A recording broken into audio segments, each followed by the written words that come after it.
Şu günler daşary ýurtlardan Türkmenistana gelýän ýolawçylar koronavirus testinden başga-da maýmyn mama keseli barlygyndan geçirilýär.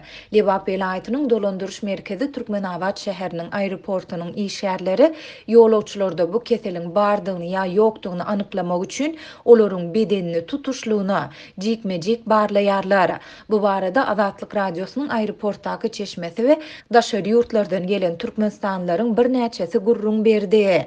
Daşary ýurtlardan Türkmenabadyň aeroportuna gonan uçurdaky ýolawçylar ilki migrasiýadan soňra-da gümrük proseduralarynyň geçýärler. Ýolawçylardan Covid test alınýar. Olar test üçin 120 manat töleýärler. Olaryň ýanyna aýlyk bank kartlary ýokdugy sebäpli tölegler diňe nagd kabul edilýär.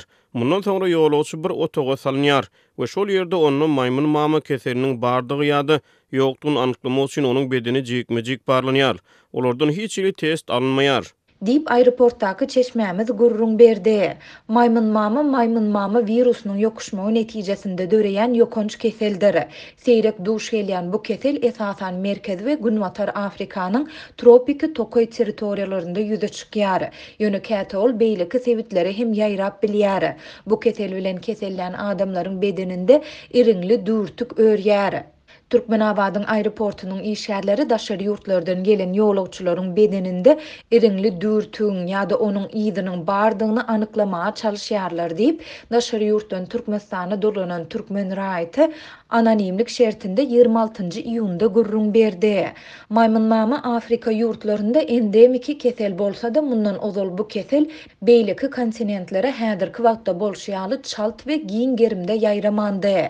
Bütün dünýä saglyk guramasy bu kesel şu ýylyň ýanwar aýynda möwjat başlandygyny eglan etdi. Guramanyň 27-nji ýylynda çap eden maglumatlaryna görä, şu ýylyň 1-nji ýanwary bilen 22-nji iýuny aralygynda bu keseliň 3413 adama ýokuşandygy we ondan bir adamyň ölendigi hasaba alyndy. Bu hadiseler laboratoriýa barlyklary arkaly tasdiklanyp, bütün dünýä saglyk guramasynyň 5 sebitindäki 50 ýurtdan sebitten alynan maglumatlara esaslanýar. Häzirki virusyň esasy aladalandyrýan tarapy onuň täze ýurtlara we sevitlere çalt depginde ýaýramagy hemde ýaýramagy dowam etdirmegdir diýilip, bütün dünýä saglyk guramasynyň beýanatynda bellenilýär. Guramanyň 25-nji iýunda ýaýradan beýanatynda maýmyn mama virusynyň häzirki wagtda tutuş dünýäde jemgyýetçilik saglygy aladalaryny emele getirmeýändigi, ýöne onuň mundan beýlek ýaýramagynyň öňüni almak üçin berk çäreleriň görülmeginiň zerurdygy hem ma'lum edildi. Türkmenistanyň TDH we Altyn asyr Türkmenistan neşirlerinde bu kesel barada häzirlikçe mesele gozulmaýar. Ýöne hökümetçi Orient neşiri 10-njy iýunda çap eden maglumatynda Russiýanyň sarp edijileriň hukuklarynyň goralyşyna gödekçilik etmek boýunça gullugynyň, ýagny Rospotrebnazoryň Türkmenistana maýmyn mama keselini ýüze çykarmak üçin test ulgamyny berjekdigini habar berdi. Liwapda habarçymyz bilen söhbetdeş bolan ýagdaýdan habarly çeşmelerimiz we türkmenistanlylar maýmyn mama keseli bilen kesellänleri anyklamak boýunça ýurdun gümrük kanalarynda şol sandy Farab gümrük nokodunda hem giň gerimli barlyklaryň geçirilýändigini habar berýärler. Bu gümrükden geçýän adamlaryň bedenleri hem jikme-jik barlanýar. Ýurdun ähli gümrük hanalaryna şol sany Farab gümrük nokoduny ýörüýte lukmanlar nowatçylyk çekýärler. Olar güýçlendirilen iş tertibine işleýärler. Dip çeşmämiz gurrun berdi. Habarçymyz 27-nji 29-njy iýun aralygynda Aşgabatdan Liwap welaýatyna ýörüýte barlyk toparynyň gelmegine garaşylýandygyny hem aýtdy. Onun sözlerine göre bu toparın koronavirus barada barlıkları geçirmegine garaşylýandygy aýdylýar.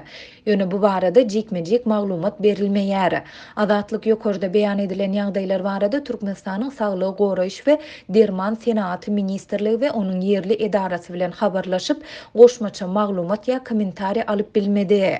Türkmen häkimetleri beýleki uğurlarda bolşýaly adatça halkyň saglygy bilen bagly meselelerde hem ilat köpçüligine açyçan aýdyň maglumat bermekden saklanýarlar. Bu tejribe koronavirus global pandemiýasy bilen bagly hem gaýtalanypdy.